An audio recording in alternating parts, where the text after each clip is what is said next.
প্রতিদিন করার মতো কিছু ছোট ছোট আমলে সালেহ শিখিয়ে দিবেন। প্রতিদিন করার মতো প্রথম আমলে সালেহ হলো 5 ওয়াক্ত নামাজ সময় মতো ধীরে ধীরে আদায় করবেন। এর চাইতে বড় কোনো আমলে চলে না। এই একটা যদি করেন আর ছোটখাটো কোনো আমল নাও করতে পারেন, বড় গুনাহ থেকে বেঁচে থাকেন, ইনশাআল্লাহ নাজাতের পথ অর্ধেক সুগম হয়ে যাবে।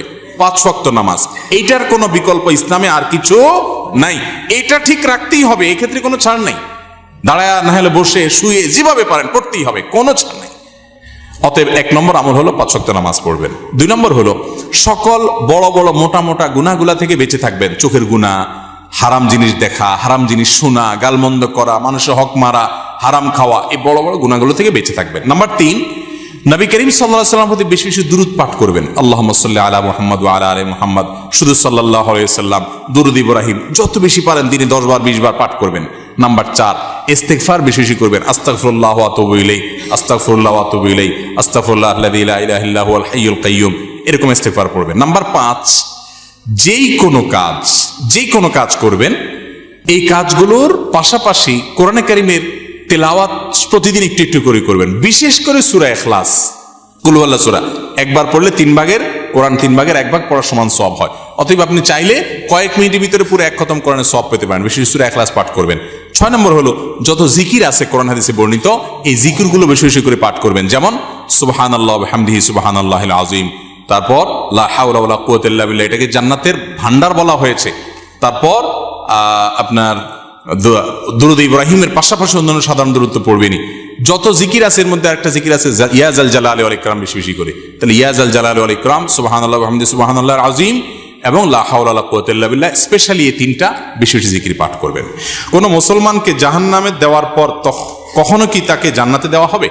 খুব গুরুত্বপূর্ণ একটা প্রশ্ন। একটু আগে যে গোষ্ঠীর কথা বলছিলাম, যারা আমাদের নবীজির হাদিসকে অস্বীকার করে, তারা শুধু কোরআন দিয়ে চলতে চায়। শুধু কোরআনে এত ইনিশিয়েট দেওয়া আছে যে এটা দিয়ে সে চলতে পারবে না।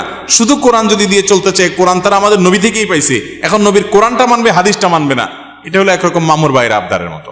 তো এই লোকগুলা বলে যে যারা জাহান্নামে যাবে তারা চিরকাল জাহান্নামে যাবে, আর কোনোদিন জান্নাতে যাবে না। এটা ভুল কথা।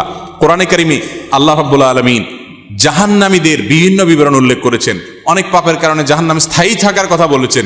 কিন্তু এগুলো সম্পর্কে খোদ নবী করিম সাল্লাল্লাহু আলাইহি ওয়াসাল্লাম কি ব্যাখ্যা দিয়েছেন, যার পরে কোরআন নাজিল হয়েছে, যাকে আল্লাহ পাঠিয়েছেন আমাদের কাছে, সেটা তারা জানার চেষ্টা করে না। বুখারী সহ বিভিন্ন হাদিসের কিতাবে বর্ণিত হয়েছে সন্দেহাতীতভাবে যে নবী করিম সাল্লাল্লাহু আলাইহি ওয়াসাল্লাম জাহান্নাম থেকে সর্বশেষ উদ্ধার হওয়া ব্যক্তি কিভাবে উদ্ধার করা হবে সে বিবরণ দিয়েছেন। যে তাকে জাহান্নাম থেকে উঠানো হবে, জান্নাতের কাছে আনা হবে, সে চাইবে আমাকে কাছে নিলেই হবে, ভিতরে নেওয়া লাগবে না, এরপরে সে ভিতরে যেতে চায়, বিস্তারিত বিবরণ আছে। এখান থেকে বোঝা যায় যার অন্তরে ঈমান আছে সে যত অপরাধী করুক শাস্তি হবে হয়তোবা, কিন্তু একটা সময় তার অপরাধের শাস্তি মেয়াদ শেষ হলে আল্লাহ তাআলা তাকে জান্নাতে আনবেন ইনশাআল্লাহ। এই চিন্তা করে এবার তাহলে নিশ্চিন্তে পাপ করতে পারেন, যেহেতু জান্নাতে আসবেনই একবার, আর টেনশন কি। কিন্তু জাহান্নামে পড়ার পরে আল্লাহ তাআলা আমাদেরকে হেফাজত রাখুন। কেউ যদি বেদাতকে সুন্নাত মনে করে বা বলে, তার কি ঈমান থাকবে? বেদাতকে সুন্নাত বললেই বেঈমান হয়ে যাবে না। এত সহজ ক্যালকুলেশন করা যাবে না। একটা আমলকে একজন বেদাত বলছে, আরেকজন বলছে না এটা, আপনি বলছেন বেদাত, আমি বলছি না বা দাঁত, এটা দাঁত আছে। কেউ দাঁত পাইছে, কেউ দাঁত পায় নাই, অর্থাৎ কেউ সুন্নাত মনে করতেছে, কেউ বেদাত পাইছে। এটা নিয়ে ইস্তেহাদ বা বুঝের মত পার্থক্য হতে পারে। এর কারণে কেউ কাফের বা মুসলমান হবে না। বেদাত জঘন্য খারাপ জিনিস, কিন্তু এই খারাপ জিনিস কোনটা, এটা বেদাত কিনা আদৌ, এটা নিয়ে সংজ্ঞানী ওলামাদের মধ্যে মত পার্থক্য থাকতে পারে।